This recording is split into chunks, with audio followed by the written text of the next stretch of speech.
minamahal na Gobernador Ferdinand H. Castro, sa ating kagalang-galang ng mangurado at sa lahat minamahal natin mga guro at sa lahat na nandito ngayon, magandang araw sa inyong lahat! Dode.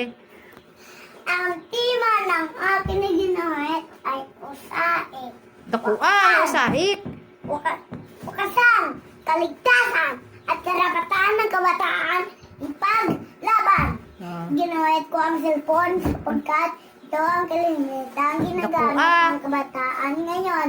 Sa screen, makikita po ninyo ang stop sign. Ibig sabihin po, tama na. Atin ang wakasan at paabuso ng kabataan ngayon gamit ang social media. Ang kabataan, iwasan ang maling gawain sa online.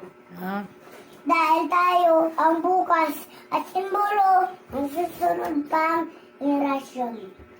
Tayo'y kabataan at pag-asa ng bayan. Yehey! Lagpat na ni Diding.